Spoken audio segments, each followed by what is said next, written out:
به نام خداوند یکتا. لقمان حکیم روز این 3 پند را به پسرش آموخت و به او چنین گفت: پسر جانم، به تو سفارش میکنم که این 3 پند را به خاطر بسپار و به آن عمل کن.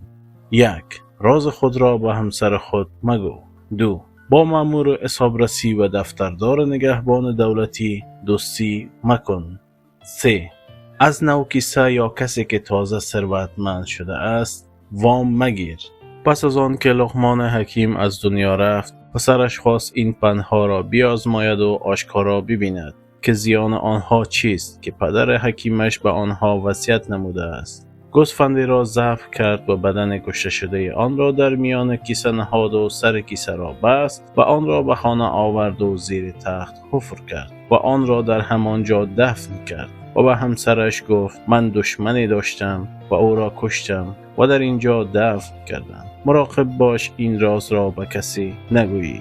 سپس در همسایگی او یک مأمور نگهبان دولتی بود، با او دوست شد و هر روز او را نزد خود می آورد و برنامه روابط دوستی را با او انجام می داد. و نیز در آن محله که سکونت داشت، جوانی بود از خانواده فقیر که با سعی و کوشش ثروت اندوخته بود و تازه ثروتمند شده بود و به ثروت خود افتخار میکرد. پسر لقمان چند درهمی از او قرض گرفت و آن را در گوشه خانه‌اش نهاد تا اینکه روزی بین پسر لقمان و همسرش دعوا و نزاعی رخ داد. در آن حال زن او فریاد زد: ای قاتل بدهکار و خونریز، مسلمان را با ناحق کشتی و در خانه خود دفن کرده ای. اینک میخواهی مرا نیز بکشی؟ صدای او به گوش همسایه‌اش که مأمور نگهبان دولتی بود رسید. با اینکه پسر لقمان با او دوست بود، بیدرنگ رفت و ماجرای قتل را به پادشاه خبر داد. پادشاه فرمان داد که کسی باید قاتل را احضار کند. همان مأمور گفت: من او را احضار میکنم. مأمور به خانه پسر لقمان آمد و او را با کمال ذلت و اهانت از خانه‌اش بیرون کشید و برنامه دوستی را با او به کلی فراموش کرد و کشان او را به سرای شاه می برد. در مسیر راه آن شخص نوکیسه پسر لقمان را در آن حالت دید، در برابر مردم و با شتاب و خشونت نزد او آمد و دامنش را گرفت و گفت: اگر تو را قصاص کنند مال من تلف می شود، همکنون طلب مرا بده. با این برخورد ناجوان مردانه آبروی پسر لقمان را برد. به این ترتیب گروه اجتماع کردند و پسر لقمان را با اهانت بسیار به سوی قصر شاه بردند.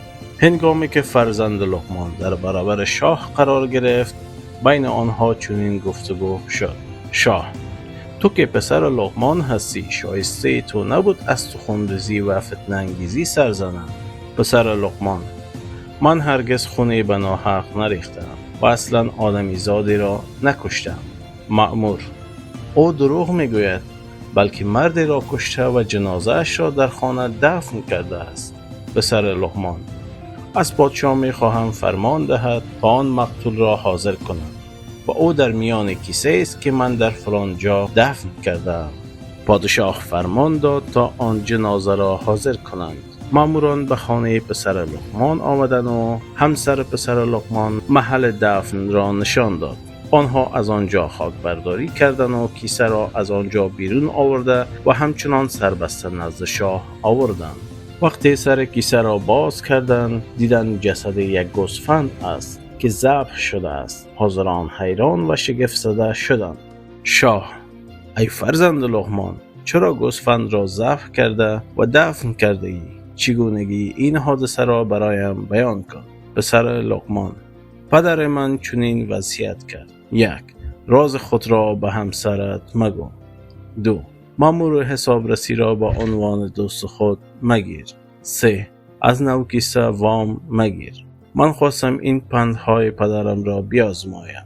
وقتی آزمودم، به حکمت و صدق گفتار پدرم پی بردم و برایم روشن شد که این سخن او عین حقیقت است و بر هر کسی که این نصیحت را بشنوه سزاوار است که راز خود را به همسر نگوید، از نوکیسه وام نگیرد و با مأمور دولتی دوستی نکند و خانه دلش را با دوست نااهل در میان نگذارد تا به خوشبختی دنیا و آخرت دست یابد.